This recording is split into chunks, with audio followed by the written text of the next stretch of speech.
Sir Manuel, mag-start po tayo ng bagong stream. Okay na? Ayun. Okay, sige. Thank you. Okay lang. Thank you.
Magandang araw po sa ating lahat. So I'm so excited to be with you today for our fourth at yung pinakahuling session po natin ng Digital Tayo. So ngayon, actually kanina while waiting, tinitinan ko po, binabasa ko yung mga comments, yung kung nasaan kayo nanonood ngayon. So kanina may nakita ko merong Sultan Kudarat, merong Paranaque, meron po tayong Cebu, Hinobaan, kung saan-saan po, so nationwide. At in fact, may nakita ako kanina na Hong Kong. So please keep on sharing kung nasaan kayo nanonood ngayon. And right now, so bago po tayo magsimula, gusto ko po kayo i-welcome. So this is our fourth session. Ito po ang ating digital parenting session. So ngayon po, i-introduce ko muna ang sarili ko. Ang pangalan ko po is Shale Albao. Isa po akong negosyante, so meron akong chemical distribution business. At the same time, I'm also a life coach, executive coach, and I am a digital Tayo trainer. So, for today, I'm so excited kahit right now I'm in Pasig pero sobrang lakas ng ulan dito. But regardless, sobrang excited ako to share with you this session today. Alright. Okay, so actually, very timely po no, yung pag-uusapan natin tungkol sa digital parenting. Kasi ngayon, yung digital way of life, hindi na siya option. It's really part of our lives. So, in fact, big part of our lives. At hindi lang po buhay natin, pati po yung ating mga estudyante. And for this afternoon, yung pag-uusapan natin na digital parenting, hindi lang po ito tungkol sa magulang, sa relationship ng magulang sa kanilang mga anak, kundi po kayo bilang guro because tayo po, we also act as digital parent sa ating mga students. So ito po yung pag-uusapan natin today. Ngayon, yung mga schools natin, little by little, we're shifting into online learning classes and yung children natin are getting more and more access to screen time. So dito po pumapasok yung advocacy naman ni Facebook to educate us to become more responsible digital citizens. So ngayon, share ko lang po sa inyo. Ayan. So ito talaga yung goal ni Facebook, which is to build a global community of responsible digital citizens. So meron tayong tatlong pillars. Ito yung build awareness, to educate, and thought leadership. So si Facebook has partnered with many experts across the region to provide us with resources and syempre mga workshops to build skills for the 21st century. And ngayon, yung tatlong pillars na to, so una-una po yung build awareness. In fact, ito yung ginagawa natin ngayon. So we are sharing knowledge and information. We are passing on this information to you so you can in turn pass it on to your students. So through our learning modules, in fact, since this is our 4th session, and before we did the online sessions, nagkaroon po tayo ng mga live face-to-face sessions sometime early last year. And then those modules po na pinag-usapan natin, yung tatlong modules, maingat, mapanuri, maging magalang. So yun yung mga modules natin na pinag-aralan natin before. Tapos sa second pillar naman, yung educate, dito po kayo pumapasok. Since nag-partner si Facebook sa maraming organizations, including DepEd. So thank you DepEd for having us today. So ito yung as we pass on the information, kayo po ang pinaka-importante na element dito kasi kayo po yung mag-spread ng ating digital Tayo campaign to your students and to their families na rin. So yon. And sa thought leadership naman, so si Facebook meron siyang steering committee. There are experts across the region where they consult with in terms of issues when it comes to digital citizenship. Ngayon, we will go back, we will focus in to what we're doing now. So this is about building awareness. Na-mention ko po kanina, ito yung mga learning modules na nakikita nyo sa screen ninyo at yung mga learning modules natin na pinag-usapan before. And if you have been part of these trainings, you can also, please, I would encourage you to access our resource site. This is digitaltayo.fb.com. So ulitin ko po, ito yung digitaltayo.fb.com. So yun. And ito naman yung so DepEd is one of our very strong partner in this, but we have also many other partners to continue to spread this campaign of Facebook so we can all become better digital citizens. So ano nga ba yung pagiging digital citizen, no? So as 'di ba tayo, we are Filipino citizens. And as a Filipino citizens, gusto nating maging mabuting Filipino citizen. So, we follow certain laws, we follow certain rules. At yung nagiging magalang tayo sa pakikipag-ugnayan sa iba nating mga kasama, so very similar din po yung pagiging isang digital citizen. And as long as you are using technology and you understand the information online, you are a digital citizen. In fact, since right now, nanonood kayo ngayon, we are having our Facebook Live. So lahat tayo na andito ngayon, we are all digital citizens. So it's now about cultivating an experience wherein we can have positive interaction with each other online. And for this session, so this is all about digital parenting, keeping our families digitally safe. So I will be sharing with you 6 tips on how we can make our digital environment safer for our students or for their families na rin. Ngayon, for our tip number 1, we will be creating and create and follow the family media plan. Ngayon, for tip number 2 naman, we are going to be we are learning to create strong passwords, and then 3, we will know what to share and what to keep private. And 4th, be mindful of your online presence. 5, practice healthy online habits. And 6, understand and share the feelings of others. So this is all about online empathy. So these are the tips that we will be talking about today, so that we can help our children or our students to become more safe when they handle their digital lives. Okay. Next po natin. Okay, so we go now to tip number 1. Create and follow the family media plan. So I'm curious po, no, meron ba ditong familiar na or narinig na before yung family media plan? If you have heard it before, can you click a thumbs up sign dun sa comment section natin, just so we can have an idea kung how many people have already encountered this family media plan. So ano nga ba ito? Share ko lang po, so meron akong kaibigan, ang pangalan niya si Tony. She is a working mom, and in her family, so meron siyang young kid, meron silang tinatawag na offline hours. So right after, during the morning, they have, during the morning, meron silang study session, online school session, and then after that, they have an offline hour wherein they will do artwork with her kid. So offline hour meaning walang laptops, walang cellphone. So it's really a focus time.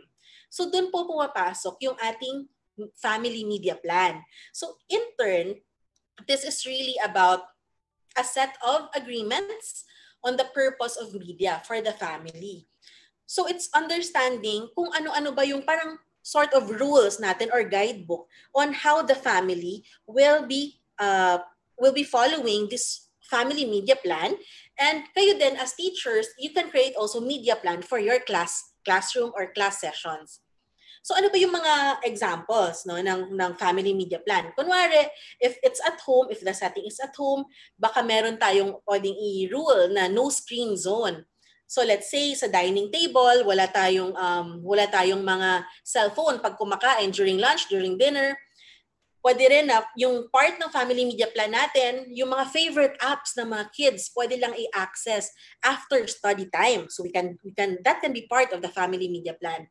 Or it can also be na may game time together after, let's say after dinner, after dinner, game time yon. So you can play a game together, or you can watch a show together online. And sa school naman, it can also be na only apps for studying or research are allowed on our laptops, on the cell phone of the children. So yon. So iba-iba. So yun po yung pag-uusapan natin on how can we create these family media plan. So ano ba? What's in the family media plan? So meron tayong mga favorite apps, right? Favorite apps ng mga students natin. So curious lang po ako, no? Alam po ba natin kung ano yung mga favorite apps ng ating students? If you know, you can comment in our comment section, ano ba yung mga favorite apps ng ating mga students na gustong-gusto nilang gamitin. And I'm curious also to know if familiar ba tayo dito? Alam ba natin paano to gamitin? Right? Ngayon, as part of the family media plan also, so pwede tayong magkaroon ng social media off time. So these are applicable sa mga times na syempre nag-aaral. So minsan kailangan yung laptop, let's say for research or for a project, pero walang social media. So that could be one of the rules. Kasama siya sa family media plan. And then discussion on consequences, ano ba mangyayari if the plan is not followed. And then of course, mga list of family social media values. Ayan. So we'll talk more about them in detail. Okay, let's go to the favorite apps. So, nakaka-curious, diba? Let's see, let's see kung ano ba yung mga apps kaya na ginagamit ng ating mga kids or ng mga students natin. So, what you can do is of course to try to learn kung ano yung mga apps or movies or even TV shows na gustong-gustong panoorin ng ating mga students or ng mga children. So ngayon, I have a little hack to share with you kung how to make the use of the app or the favorite apps be more safe. So actually yung mga cellphones po natin, equipped siya with tools. So for example, if you're using an Android device, we have what we call screen pinning. So screen pinning, PINNING. Um, if you can go to your settings page, to your settings in your mobile phone, you can look for it, no? Screen pinning. At the same time, sa iOS devices naman or Apple devices, meron po tayong tinatawag na guided access. So ma-access natin yon. How can we go there? If you go to your settings on your phone, and then you look for the accessibility setting, and once you go to accessibility, look for guided access.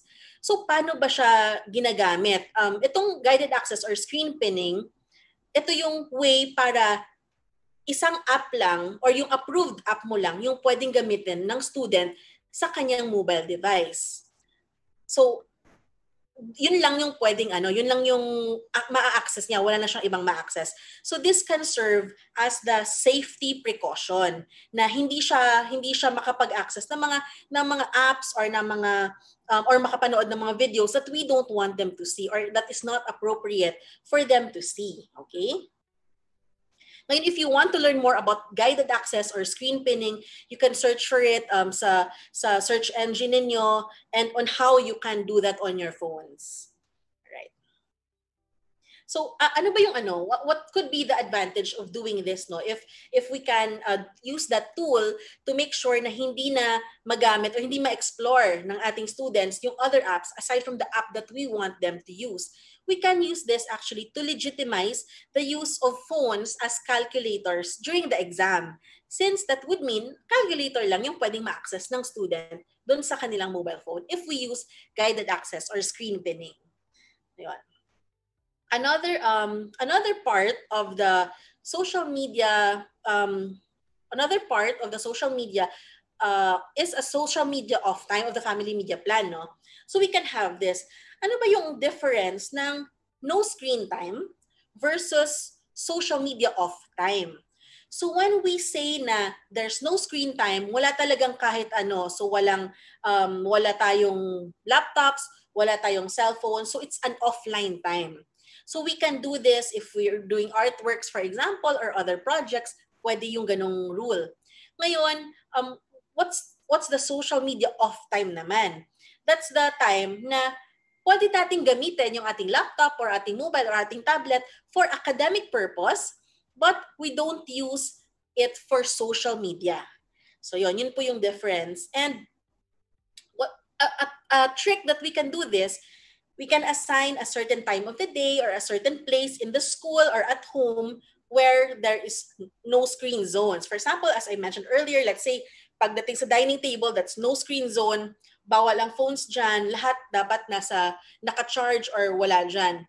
Or a certain time of the day, let's say 1 hour before sleeping, so lahat ng phones dapat nasa labas na ng kwarto. So yun. Those things can be part of the family media plan. And these things you can share also with the parents of your students. That way, yung mga nai-impart nyo sa kanila na knowledge sa inyong mga students ay natatranslate din sa kanilang mga bahay-bahay. Okay. So yun, social media off times, di ba? We can have your device but you will be using it for research or the great science experiment. Yan. Those are just some of the examples. So, na-mention ko rin to kanina, 0 phone hours, wala talagang use of any device. Yun. So, what can you do, right? What can you do? So, you can set some rules on social media phone hours or some rules on 0 phone hours so that your students can be more focused in class. So, for example, especially now we're doing a lot more online learning. So, pwedeng, or during our online class or online session, no phone zone. So, bawal ang cellphone. Or pwede naman na, let's say after na ng class, no? But then, at their homes, at the students' home, in their families, pwedeng after that, they can have an online session to do some artwork, yun, something like that. So, you can help also guide the parents on ideas on how they can manage their own family media plan at homes. the best way to do this, of course, is for you to become role models to the students. So hindi pwede na sinabi natin na, pagdating sa during online class session, bawal ang phone. Yun yung media plan natin. But then, the students will see you using your phone. So 'di ba? That gives miscommunication, and so it's really best that we do it, we become the best role model for the students as well. Ngayon, what are social media values? So these are the values naman that define how we act online towards other people. So for example, ayan, basically it's really kung parang how do we act around them? Paano ba mas maging maingat? Paano ba mas maging magalang? So yun. So this is a philosophy on how we interact with other people online. And these can be manifested in agreed upon ways, ayan, of interacting. Okay, so what can you do, right? So for your students, you can give them an advice on or an idea for a rule, gumawa sila ng sarili nilang rule on who they can add as friends. For example, you can have a conversation with them, no, na or help them to reflect na, let's say, dapat ba na-meet muna nila yung person or kakilala nila talaga bago nila i-add as friend? Or is it okay ba na kahit hindi nila kakilala pero they go to the same school, do they add them as a friend? So this is something that you can give them advice on, or that you can help them to reflect kung ano ba yung gagawin nila in these kinds of scenarios. At the same time, you can also help to guide them to verify if the account they are adding is legit. Di ba sobrang uso ngayon? There are so many fake accounts, so many fake pictures.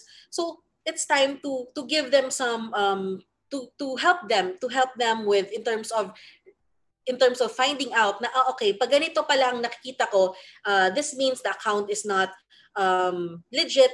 Maybe bagong-bago lang yung Facebook account niya, no, ginawa niya lang last month, hindi naman reasonable, dalawa lang yung friend niya, so baka that's also a sign na the account may not be legit. So yon, some of the guidelines that you can share with the students on what to do, or how they can reflect for themselves, how they can make themselves more safe online. All right? At the same time also, if they see something that makes them uncomfortable, di ba? Ngayon, usong-uso yung mga online bullying, cyberbullying.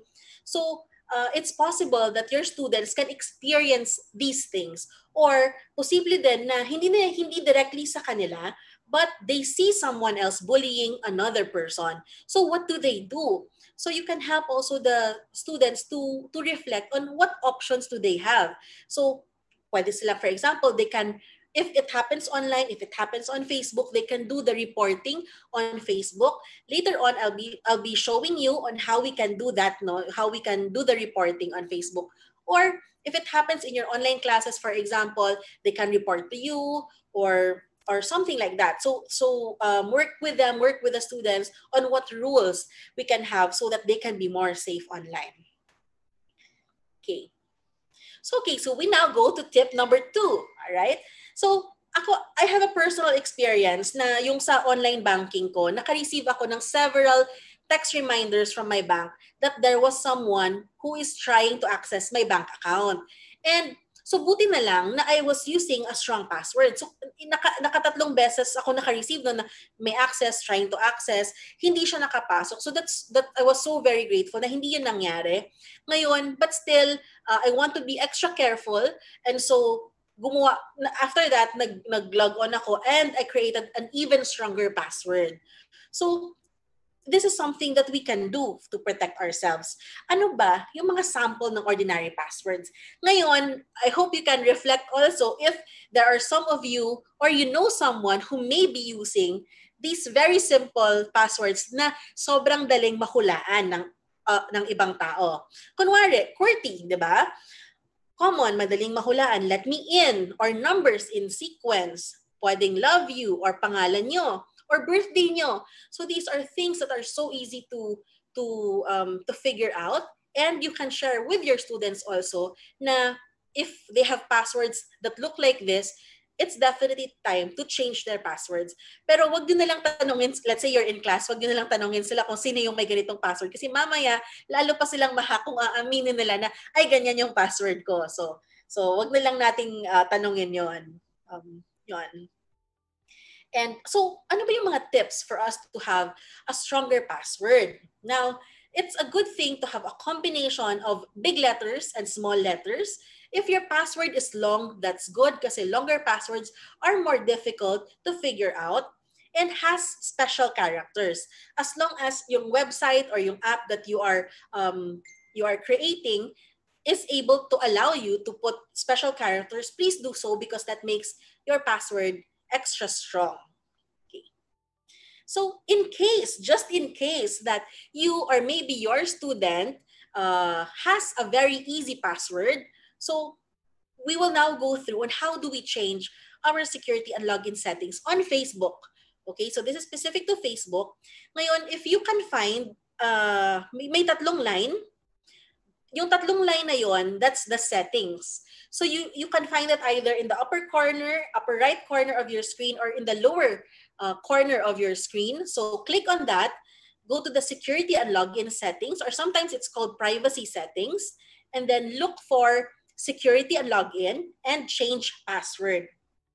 So yon. So you can do this even now as you are watching this. Maybe you're watching this on your laptop, you have your phone, you can change your password using your phone. And when you do this session with your student, you can ask them also to change your passwords right then and there, to make sure na talagang nagawa nila at hindi makalimutan kasi posibleng makalimutan din.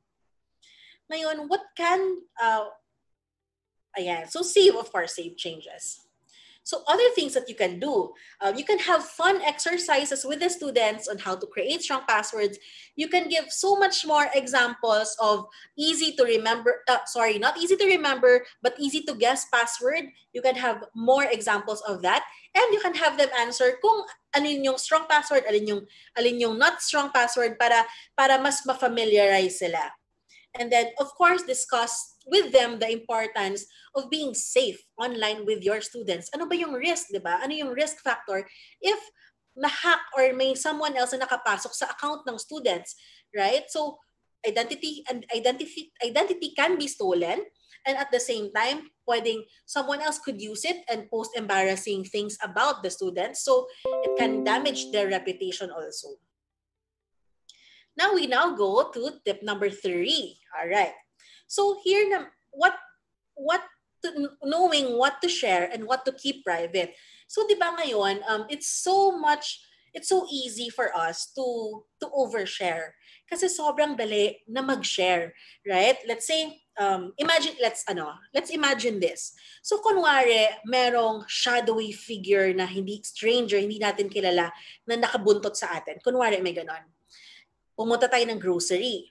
So, nakabuntot sa atin yung shadowy figure. Pumunta tayo ng grocery, nakita niya kung ano pinamili natin.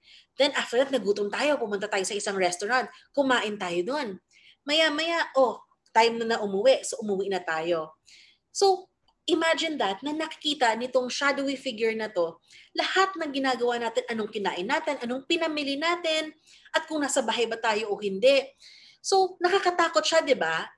Sobrang nakakatakot. But think about it this way na in a sense, this is exactly what we are doing with our social media whenever we post something for public. Let's say pag nag-post tayo ng kinain natin, so parang nakita din nila, 'di ba? Ito yung kinain niya. Anong pinamili niya nung nag-grocery siya, nasa bahay ba siya o hindi. So, it's so easy to share and because it's so easy to share, there is a risk to overshare. Ano ba yung mga reasons minsan kung bakit, lalo na yung mga students natin, no? What could be their reasons that they overshare? So one, it could be because they want to express themselves, they want to vent out their emotions, their frustrations, or their stress. It could also be that they do it out of attention, right? So it's good to find out what could be the reason that they're doing this. Maybe there's something else that we can do offline so that they no longer have to vent out their emotions online, right? Maybe it's time to have a one-on-one talk or something similar. Now, if they continue to overshare, what are the possible risks? So this is something that we can highlight to the students, that there are really risks involved whenever we overshare. What could be the risk? For example, let's say may classmates sila na post ng mga masasarap na ulam. Pero ang ulam nila hindi masarap. And then nakita nila sa classmate nila, ang daming pinuntahan na lugar, travel ng travel. So ngayon, it can be a cause, the risk is it can be a cause for jealousy or sometimes low self-esteem. And worse, it can cause depression as well. So these are some of the risks of oversharing. And what are the other risks pa of oversharing? It can be a security problem also. So for example, baka merong stalker, or it's easy for them to be stalked whenever someone online knows na okay, by this time umalis siya sa bahay niya, dito siya pumunta, mamaya 9 p.m. uuwi siya ng bahay niya. So it's easy to be stalked, no? If we overshare, if lahat ng ginagawa natin is there online. And it can hurt also the reputation. If, for example, someone will post an embarrassing thing about you or about the student. So at the same time, we can emphasize also to the students that it can have an impact on their future. In fact, just last year, so si Harvard, merong mga, so Harvard received thousands of applications, and they have already accepted some of those applications for their new students. But guess what? After checking the social media of some of those students, they had to rescind or to cancel hundreds of applications of the students because of something that they saw online on the social media of the student. So sometimes the students don't really, may not be able to realize at this point that it can have a serious impact on their future. And not just on their future of which school they go to next, but also in their job employment later on, right? Ngayon, yung mga employers, they really do check mga social media. Hindi na lang CV, hindi na lang resume ang tinitingnan ngayon, so pati social media. So all these things are very risky, and it's important that the students also would realize this. Okay, let's do a little bit of an activity. So I will be sharing with you some categories of personal information, okay? And this personal information, if you think it's something that you are willing to share with me or something that you are willing to share in public, then please put a thumbs up sign. Okay? If you think naman it's something that has to be kept private, ayaw nyo malaman ko or ng public, then please put a sad face on the comment section. Okay ba yon? Okay ba? Alright, ready ba tayo? So for the first one, okay, age. Would you be willing to share your age to everyone or to the public on your social media? Right? Let me check kung anong mga comment nyo, right? So is this something that we are willing to share? Age, malalaman. Let's say, no, I'll give you an example. Let's say, months ago, nabanggit mo na you are 27. Wow, young na young. You're 27 years old. Tapos, weeks after, nabanggit mo na ang birthday mo is August 6, kunwari. So, ngayon, it's easy now to deduce na yung birth year mo. It could be deduced out of that. Even if you feel na safe naman, I don't disclose naman my full birthday, I'm safe. So, but then putting out little bits of information can be put together later on. So, is this something really that you want to share, diba? So I can see a lot of, okay, there are some sad face, there's some a lot of sad face. So most of you are not willing to share this information online. Okay. All right. So we go now to the second category. Okay, home address. What about home address? Is this something that you would want to share to your friends online? So tingnan natin. Okay, again, put a thumbs up sign on the comments.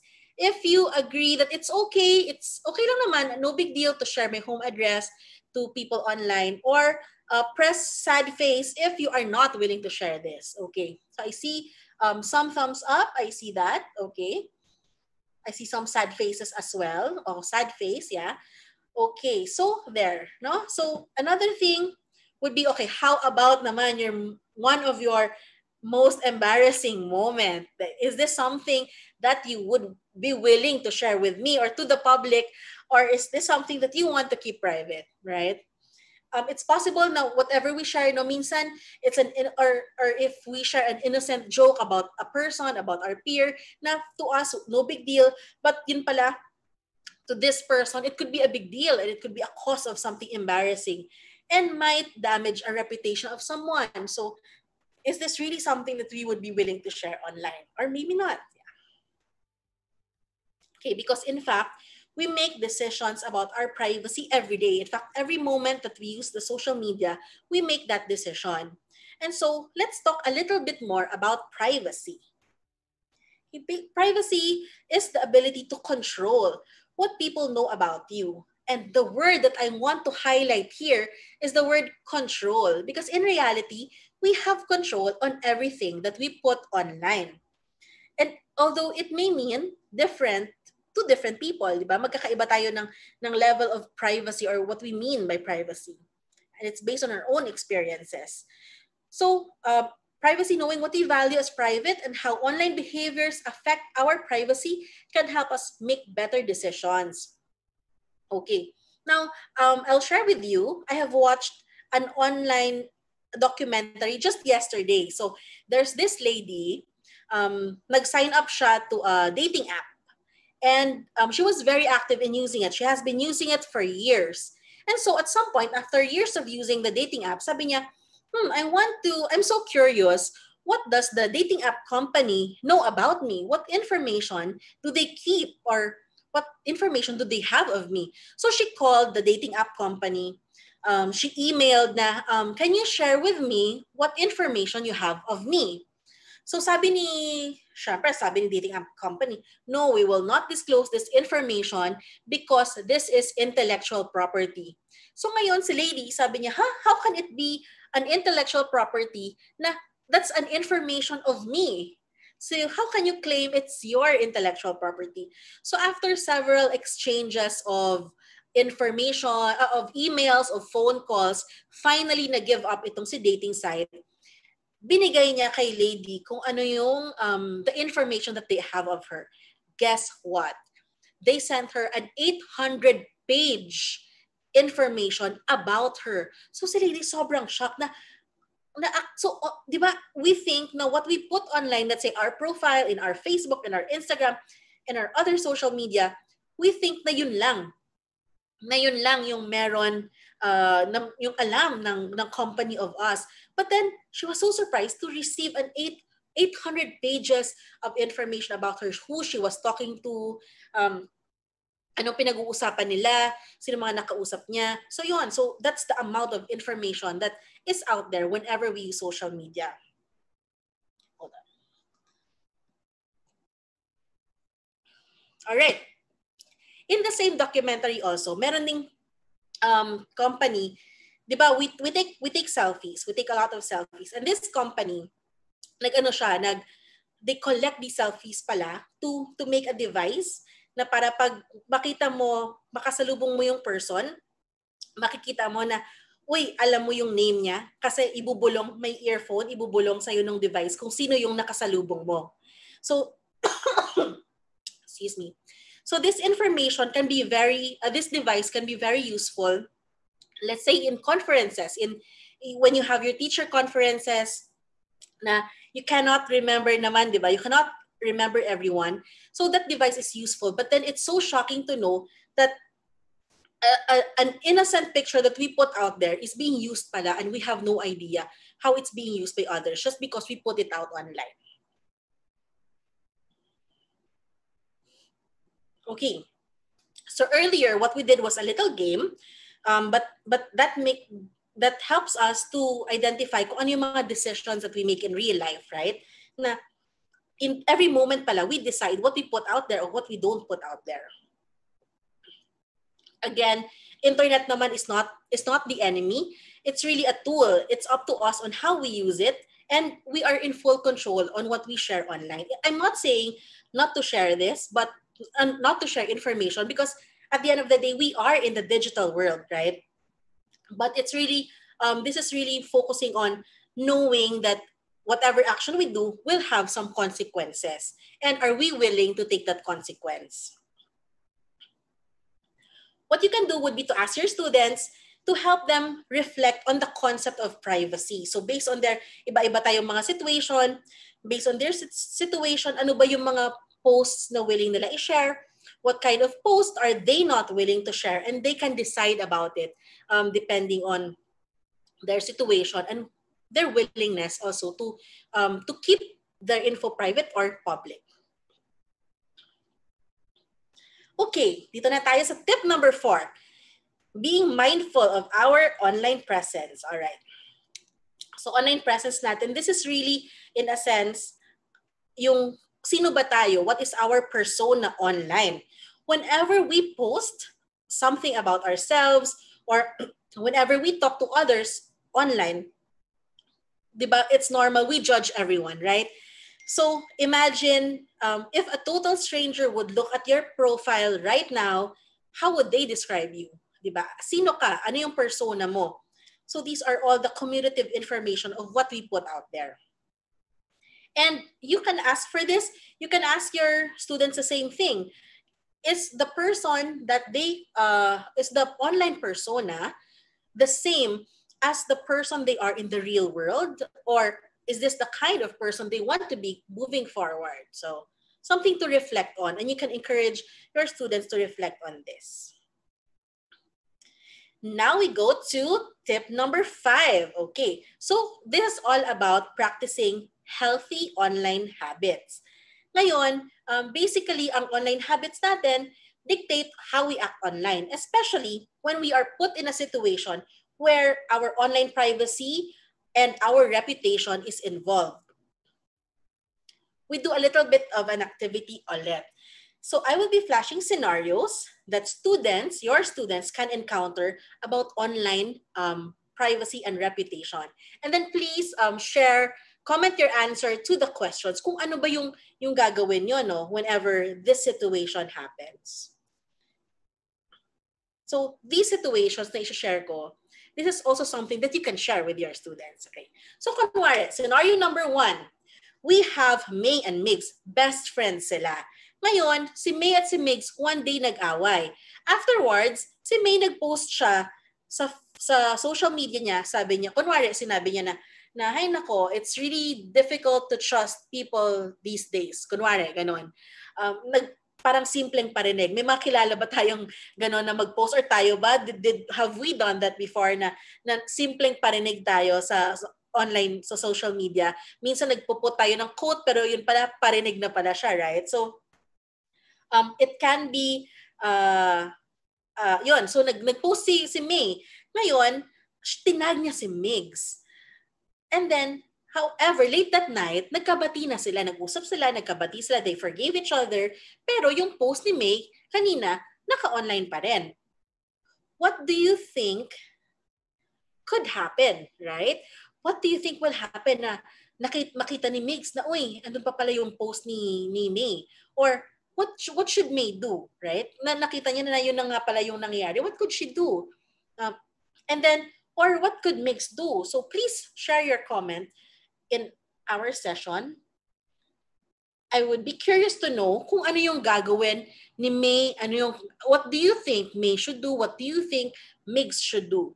Right? So this is also a situation that you can ask your students so that they can reflect more. Okay, sabi ni Fini May, that's a big no. Okay? Ayan. So please share more of your comments so we can find out other ways and we can share to each other, no, kung ano-ano yung mga pwedeng mangyari, anong mga scenarios. Okay. Sabi naman ni Fini May, mag-aaway daw ulit. Ayan. So yes, definitely, it's a possibility. Since nagbati na nga sila, pero hindi pa natanggal yung post, so it could be na makita ulit ni Migs yung post, sabi niya, oh, ito pala comment mo sa akin, nagbati na nga tayo, so posibleng mag-away sila ulit. Ngayon, what should May do? Or what should Migs do, right? So it can be, pwedeng, a good idea would be to ask May to remove her post. Pwedeng voluntarily gagawin ni May, or pwede rin, si Migs kakausapin niya si May na, May, pwede bang tanggalin na lang natin yung post na yon since tapos na magkabati na tayo ulit. So yun, something like that, no? Ngayon, we go to scenario number 2. Ayan. Okay, so scenario number 2 naman. So this is Jim. Ngayon, si Jim, he was joking around, kasama niya yung ibang, mukhang matanda lang yung nasa picture, pero in this story, si Jim ay isang student. So, they were joking around with his friends, pinicturean niya yung mga friends niya, tapos tawa sila ng tawa kasi meron silang joke na hindi nila naiintindihan kung bakit nga ba sila magkakaibigan.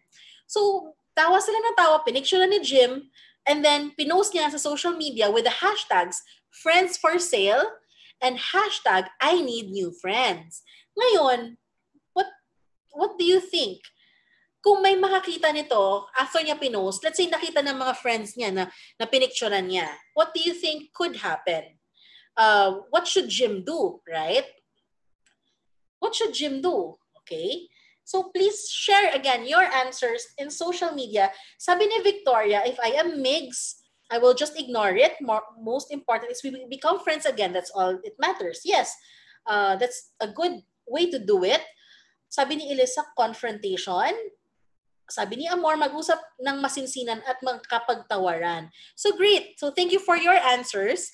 So actually agree ako sa mga sinabi niyo. What could happen is baka pwedeng mag-away-away and merong magalit and may ma-hurt.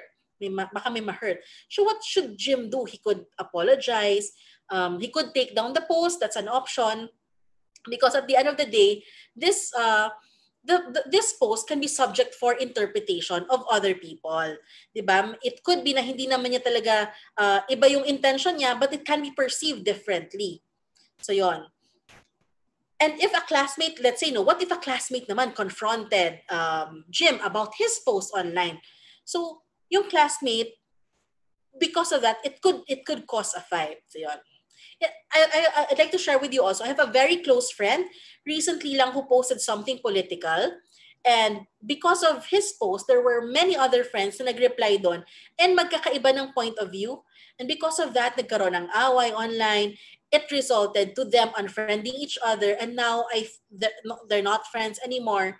And then there's also another friend who, instead of replying to that post publicly, just sent a PM to my friend na sinabi niya na parang sharing her own opinion without attacking the person. So ang nangyari was hindi sila nagkaaway because it was a good open conversation.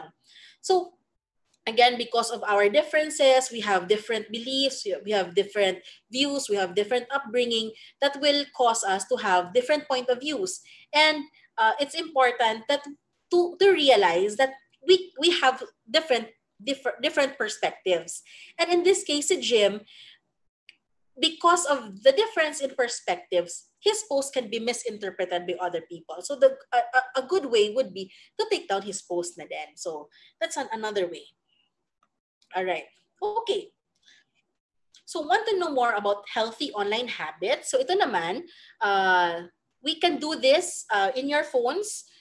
If this is one way that we can check, we can check our privacy.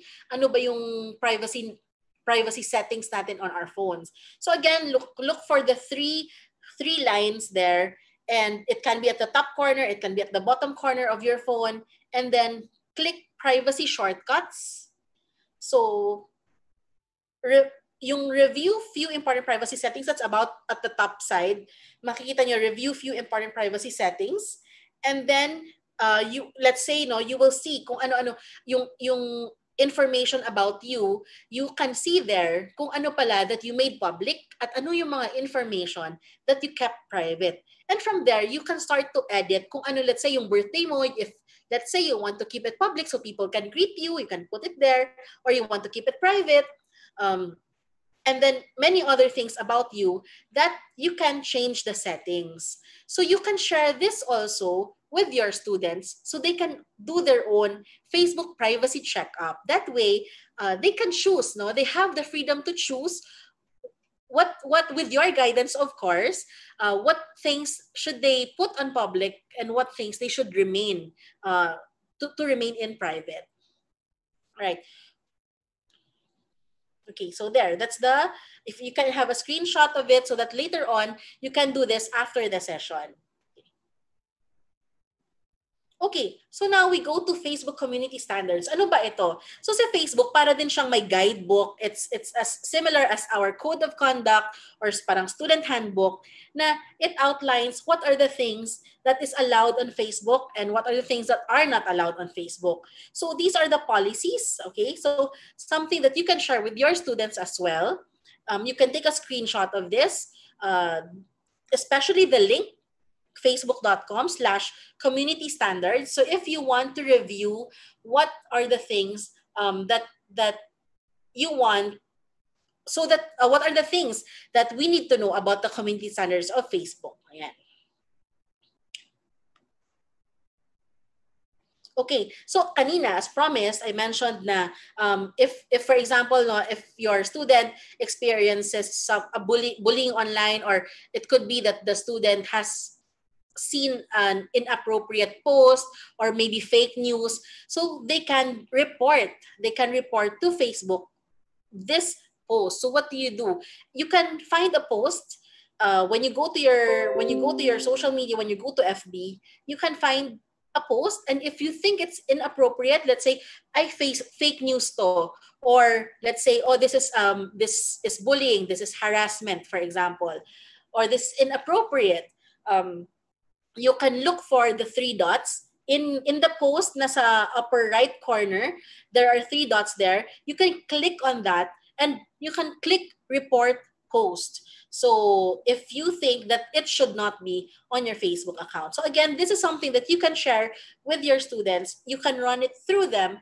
so that they can know what steps to take if they see something that's inappropriate online. And here is also another, the getting assistance through the Facebook Help Center. So if there is anything else that you need, or if you have questions like what to do if I am hacked, what do I do? So this is a resource site that you can share with your students so that they will be able to get the help that they need in terms of Facebook, right? So if you have questions that you may have, what names ba are allowed on Facebook, or how can I find my Facebook settings, this is something that this is a resource site that is very helpful. Okay. What can you do naman? You can perform the same activities that we did earlier. You can perform the same activities with your students, and you can guide the students and also the parents to go through the similar scenarios as the ones that we have discussed. That way, at the same time, you can also share the privacy checkup. Share with them, teach them kung paano gawin yung privacy checkup, kung paano mag-access ng community Facebook standards, ng Facebook, and the Help Center, because they will be very important resource. Okay, finally, the very last tip that we have for today. So understand and share the feelings of others. So this is all about online empathy. I've mentioned earlier, we all come from different backgrounds. Just now, di ba, yung sa Facebook Lives natin, we came from different provinces, magkakaiba tayong lugar, and because of that, we have different upbringing, we have different views, we have different beliefs, and at the same time, we cannot convince everyone also that what we think is right is what's right. So it's understanding how the person may feel online, even if it's limited, because hindi siya face-to-face, we don't see the complete reaction of the person. We just see their reaction, their emojis maybe online. So we need a higher form of empathy. So we need to practice it a bit more. Here's our final activity for today. So please comment your answer. What are the things you do or you can do to help your students practice online empathy? So for example, if they see na may someone na bully, what can they do, right? What can they do? Ngayon, if for example, they experience na may someone ngayon, di ba, we do online learning classes ngayon. Let's say, there's a classmate na hindi naka-attend ng online learning class. What can they do? How can your students practice online empathy? Would they judge kaagad na, ay, tamad siya, hindi siya nag-attend ng online class namin? Or would we try to ask first what could be the situation at home that prevented this classmate from attending the online class, right? So let me see if there are more answers online. So please keep on sharing. keep on sharing what you think the students can do so that they can practice more online empathy. And especially if someone is having difficulties in academics, how can they reach out to their fellow classmates so that they can help? Okay, so just to recap, we are going towards the end of our topic today. Just to recap, so how can we keep our families digitally safe? Basically, that is what we talked about today. Ngayon, it's very important that number one, we create and follow the family media plan. So you yourself, you can create media plan for your students whenever you are in class, and you can share to the parents how they can create the family media plan at home so that they can make one at home para tuloy-tuloy po yung ating learning. And then second, creating strong passwords to protect the students from security concerns like being hacked or yung identity nila being stolen, right? So number 3 tip again is knowing what to share and what to keep private. So we are helping our students so that they don't overshare, and by showing them the risks or by showing them the consequences, the possibilities of their actions once they overshare. So we help them by doing that. And then number 4, be mindful of your online presence. So this is about being mindful to protect our own reputation, our online persona. And then number 5, it's about practicing healthy online habits. So we do this by showing our students what they could do in situations where online privacy and reputation is involved. And number 6, understanding and sharing the feelings of others. So we can do this by practicing online empathy, asking questions to understand each other better rather than jumping into conclusion. So yun po. So thank you so much for being here with me today. Maraming salamat po that you spent your afternoon with us. Again, this is the final and last. Mamimiss namin kayo, but this is the final in the series of Digital Tayo. Please answer our evaluation form. We would appreciate it so much so we can do it better in the future. You can copy the link tinyurl.com/deped dpevals. So you can copy the link on your phone, or you can take a screenshot of the QR code so you can answer them. And again, thank you so much for being here with us today. We are definitely enjoying our learning sessions with you, and we hope that you can join, especially after when all this is over. We can share. Maybe you can join us in our face-to-face sessions later on. Okay, so I hope you're finishing the evaluation form. Okay. Thank you so much.